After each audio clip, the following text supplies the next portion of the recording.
Assalamualaikum warahmatullahi wabarakatuh. Halo, perkenalkan nama saya Anzan Asmara Sari Kasdani dengan NIM 1807339 dari kelas 7A PG PAUD. Di sini saya akan menjelaskan dengan hakikat anak berkebutuhan khusus dan kriteria dan karakteristik anak-anak berkebutuhan khusus. Hakikat anak berkebutuhan khusus dan permasalahan lainnya. Anak berkebutuhan khusus. Pada mulanya, anak berkebutuhan khusus ini adalah anak yang cacat, baik cacat fisik maupun secara mental. Pengertian tersendiri dari anak berkebutuhan khusus ini yaitu berkembang menjadi anak yang memiliki kebutuhan individual yang tidak bisa disamakan dengan anak yang normal. Juga adanya keterbelakangan mental diakibatkan oleh beberapa faktor, yaitu kerusakan otak, kelainan kromosom, yang saat harus mempunyai 23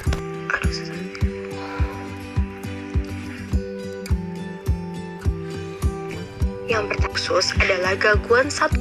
Yang pertama, anak berkesulitan belajar.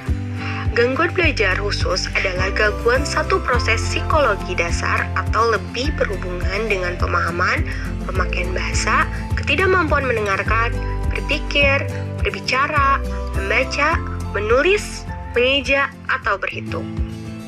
Hal ini disebabkan kebanyakan adanya gangguan perkembangan otak seperti gangguan persepsi dan bisa jadi karena adanya cedera otak yang menyebabkan apasia atau kelainan bicara menyebabkan tidak dapat mengartikulasikan ide-ide dalam berbagai bentuk. Istilah ini tidak mencakup anak-anak yang memiliki masalah belajar yang dikarenakan gangguan penglihatan, pendengaran, motorik, gangguan mental, gangguan emosi, atau masalah lingkungan yang lainnya. Yang kedua, anak dengan gangguan emosional. Gangguan emosional ini dapat diartikan juga sebagai ketidakmampuan yang dimiliki oleh seseorang dalam membangun dan memelihara hubungan yang memuaskan dengan individu serta mempunyai harga diri yang rendah. Yang keempat, anak dengan gangguan bahasa dan wicara. Gangguan bahasa ini merupakan kelainan dalam sistem atau kode komunikasi seperti kurangnya verbal atau kekurangan reseptif bahasa secara nyata. Juga gangguan wicara ini merupakan pengubahan karakteristik atau perilaku khusus yang merintangi produk vokal. Selain adanya gangguan di otak, bisa disebabkan keabnormalan fungsi fisiologinya. Dengan kerusakan pendengaran. Para ahli ini berpendapat bahwa kerusakan pendengaran ini secara fisiologik diartikan sebagai gangguan pendengaran yang timbul karena kerusakan fungsi-fungsi alat dengar. Kehilangan pendengaran yang berat diklasifikasikan sebagai anak yang tuli, tidak dapat mendengar suara pada kekerasan 90 desibel, dan anak yang mengalami kehilangan pendengaran ringan ditetapkan sebagai anak yang menerima keras pendengaran.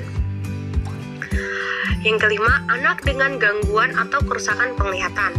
Anak dengan gangguan atau kerusakan penglihatan ini yang itu mengalami kerusakan penglihatan sehingga dalam proses pendidikannya harus belajar dalam membaca dengan menggunakan alat bantu braille atau dengan metode aural menggunakan media tab. Sedangkan anak yang mengalami penglihatan secara parsial, sebagian adalah orang yang dapat membaca cetakan yang diperbesar dengan alat pembesar dan buku cetak yang tulisannya diperbesar. Yang keenam, anak dengan ketidakmampuan fisik. Anak dengan ketidakmampuan fisik ini anak yang mengalami gangguan atau kerusakan fisik yang mempengaruhi anak di dalam kehidupan sehari-harinya sehingga anak memerlukan pelayanan khusus. Yang ketujuh, anak berbakat. Anak berbakat adalah anak yang memiliki bakat yang istimewa di bidang intelektual, seni, olahraga, dan keterampilan tertentu. Anak berbakat di bidang intelektual memiliki kemampuan berpikir yang istimewa, cerdas, dan kreatif dalam berpikir dan berperilaku, cepat dan tepat dalam memecahkan masalah baik yang sederhana maupun yang kompleks, dan memiliki prestasi belajar yang baik di sekolah. Biasanya anak berbakat mempunyai karakteristik secara umum, yaitu mempunyai perilaku yang sering mengalami frustasi belajar karena program sekolah yang tidak cocok bagi mereka maupun pekerjaan sekolah atau bahan pelajaran di sekolah kurang menantang bagi dirinya sehingga memunculkan rasa bosan. Kedelapan, anak autisme. Autisme ini merupakan gangguan perkembangan yang berhubungan dengan perilaku yang umumnya disebabkan oleh kelainan struktur otak atau fungsi otak. Prevalensi autisme kurang lebih 2-3 kasus per 10.000 anak-anak di bawah usia 12 tahun. Bila terdapat gangguan mental berat yang menyertai, pada kebanyakan kasus autisme ini dimulai sebelum usia 36 bulan. Karakteristik secara umum ini selektif berlebih terhadap perangsang, eksesif atau berlebih atau defisit atau kurangnya motivasi untuk menjelajahi lingkungan baru, gangguan komunikasi, lebih menitik beratkan pada tidak ada kontak mata serta memperlihatkan perilaku berulang atau stereotipik. Selanjutnya, anak ADD atau Attention Deficit Disorder.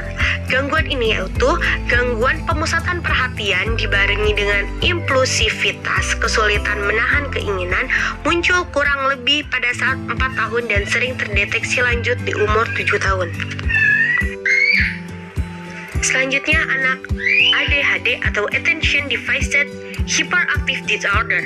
ADHD dapat diterjemahkan dengan gangguan pemusatan perhatian dan hiperaktivitas, kesulitan mengendalikan gerakan.